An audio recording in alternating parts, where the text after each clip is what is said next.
types of electrochemical cells.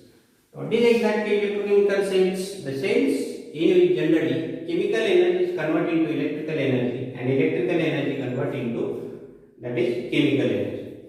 So the such cells are classified into two types. One is electrolytic cell, another one is galvanic cell. Electrolytic cell, the cell in which that the non-spontaneous chemical reactions are generally carried out by passing the flow of electric current into the solution, that is called as electrolytic cells. Now in such electrolytic cells, anode is positive and cathode is negative. Okay. Now in this electrolytic cell is again what? Which type of energy converted into which type? So electrical energy converted into chemical energy. Now galvanic cell or voltaic cell. Now in this voltaic cell or galvanic cells, spontaneous chemical reactions is generally carried out to produces electricity. So such cells is called as the galvanic or voltaic cells. In this cell, anode is negative and cathode is positive.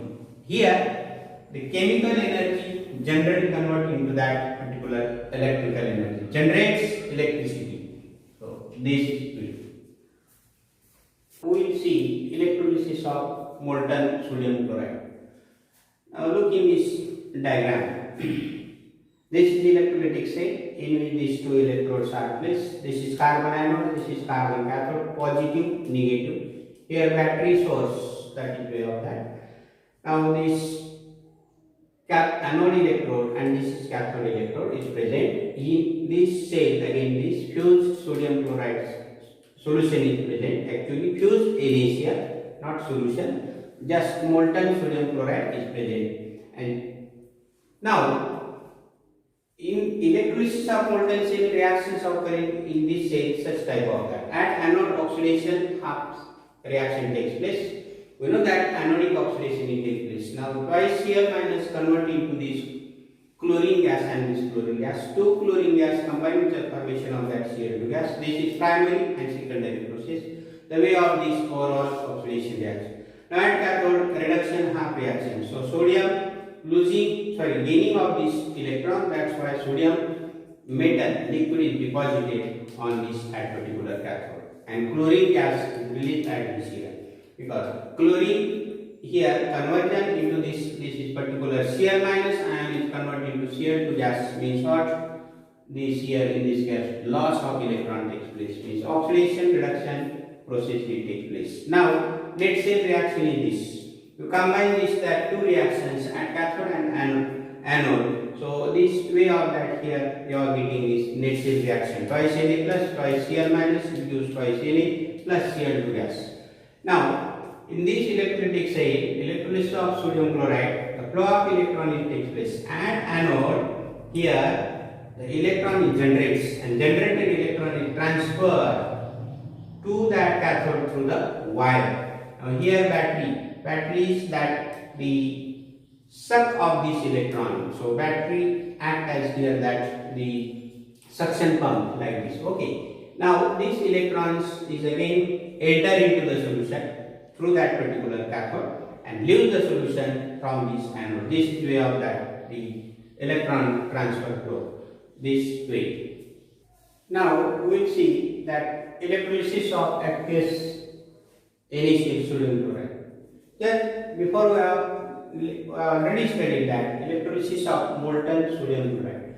Now here same study, but you have to electrolysis of aqueous NaCl, means that the sodium chloride in water, that is the dilute solution, aqueous solution, that is the way of that sodium chloride. Now reaction occurring in these cells as follows. At cathode, here sodium is gain of electron and formation of that sodium. So at cathode is not generally reduction taking place. Now this is that value for first reaction. So at cathode there are two reactions. So two reactions are competing with each other. Therefore second one is not that solution, water is also present. Therefore water also has tendency to undergo that particular reduction. Now sodium also has tendency to undergo reduction. Now E reduction. Observe these value. Which value is low? So this is that second value.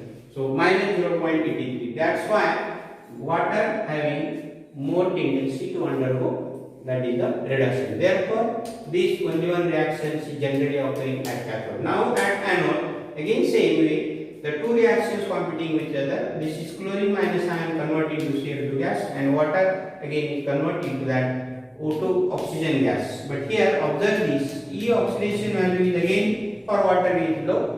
Expected is what water should undergo oxidation and to form O2 gas. But experimentally, this is not found out. Experimentally, this chlorine gas obtained at that anode and not that oxygen gas. Okay. So therefore, the at anode only when this reaction is generally carried out. This is happening why this is phenomenon of overvoltage.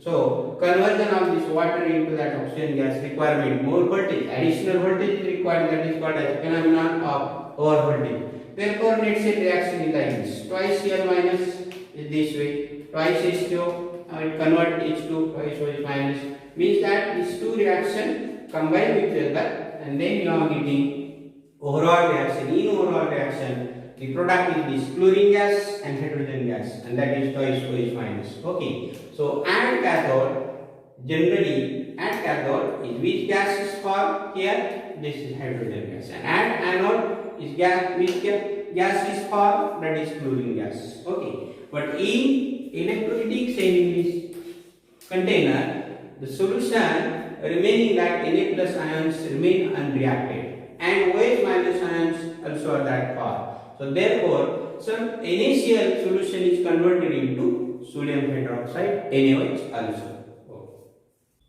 Now we are going to study quantitative aspects of electrolysis. Now in this point, we have to study some calculations of that particular terms. First one, quantity of electricity passed. How will you calculate? Quantity of electricity passed is equal to, using this formula, Q is equal to I into T. So current into that time. So Q is that in coulomb. You know that basically what is that the current? Current is nothing but rate of flow of charge in unit time. Okay, that's why that is. Now moles of electrons actually passed is equal to what? Q upon this 96,500 coulomb per mole electron. So this is of that 96,500. This value is actually the value of that, the 1 mole of that particular electrons, charge of 1 mole of electron, that is also called as 1 farad. Now moles of product form is equal to moles of electrons actually pass into mole ratio, where mole ratio is nothing but that moles of product form in half reaction divided by moles of electrons required in half reaction. So this mole ratio we can calculate from the given that the stoichiometry, that particular chemical reactions, that is in half cell reaction, we can calculate this is mole ratio. Now mass of product, for how you calculate mass of product is nothing but W is equal to what? Moles of product form into that molar mass of that product. Molar mass, you have to just multiply of that substance of that product. So moles of product form, how do you calculate using this particular formula? Current into time divided by 96,500 coulomb per mole electron into mole ratio and into molar mass of product. Now the two cells are connected in a series, and that two cells containing different solution. That time how do you calculate that mass of substance form? So the mass of that product form is equal to nothing but this is way of that W1 divided by mole ratio into 1 into M1 is equal to W2, the mole ratio divided by mole ratio, that is 2 into that M2. So mole ratio of that in first cell, M1 is the molar mass of that in first cell of that substance. Here mole ratio second cell, that the particular substance, and M2 is again molar mass of that substance in that second cell. So W1, W2 in first cell and in second cell, this W1 and W2. Now we are going to solve that problems given that what is the mass of, now read this first, what is the mass of Cu metal produced at the cathode during the passage of 5 ampere current through the copper sulfate solution for 100 units molar mass of Cu is 63.5 gram per mole. This is given. Now, Cu formation, copper formation in the half shell reaction. How will you write the cathode reactions? The way of that. Q2 plus aqueous plus gaining of these two electron formation of Cu1 mole. Okay. Therefore, mole ratio we can calculate from that the stoichiometry or this is given that half shell reaction. So we can write this first of all, this half shell reaction. Then we can calculate mole ratio. Now what is here? Mole ratio how will you calculate? How many moles of that product is formed divided by how many number of electrons, how many electrons required for formation that complete of that product formation. Okay. So 1 mole, 2 mole electron. This is that 2 more electron required. So 1 upon 2. Then mass of Cu formula equal to what? That is formula we know that. Current into time divided 96,500. 8 to that mole ratio, molar mass of C. Now put down these values. Current 5, time, this is in minute, you have to convert in second, that is 6,000. This is way of that second, and therefore 96,500 then into 1 upon 2, this is way 63.5 gram. Now here this term get cancels. You know that this is that the way of that. Mole, this is mole, electron, mole inverse, this is also get mole inverse, that get cancelled also.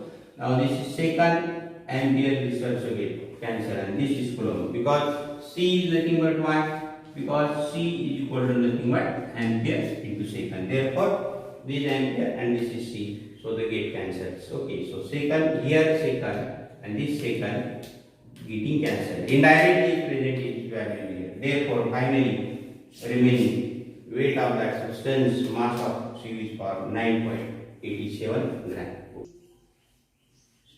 Going to study galvanic cell or voltaic cell.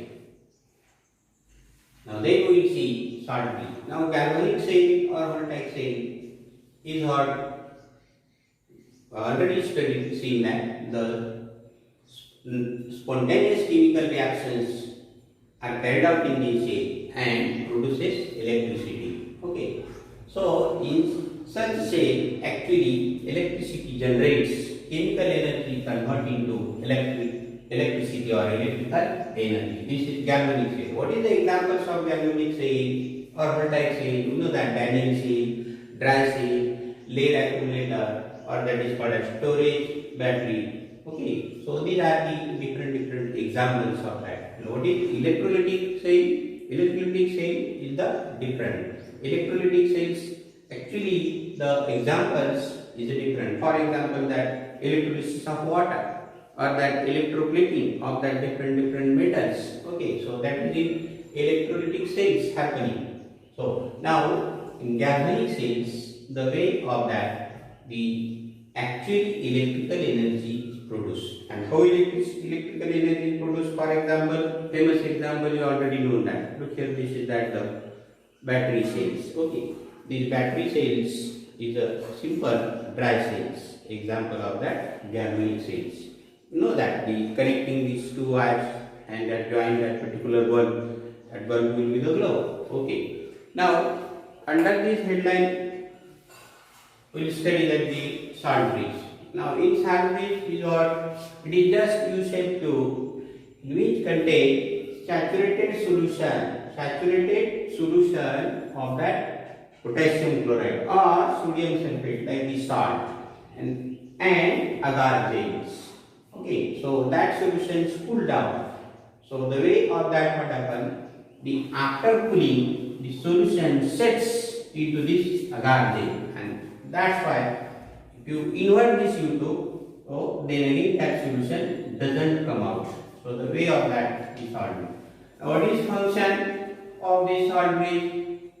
So the salt bridge is useful for connecting of that the two solution. It will be the contact between these two solutions. You can also join these two solutions. Now another function of this what? The prevents mixing of that two solution. If you dip the two solutions, they prevent mixing of that two solution. and it can also act as that the electrical neutrality, okay, that between these two solutions. By passing ions can maintain electrical neutrality between these two solutions. So this is just the way of that the functions are certainly useful. So basically the electrical contacts between these two solutions is useful for that particular solvent.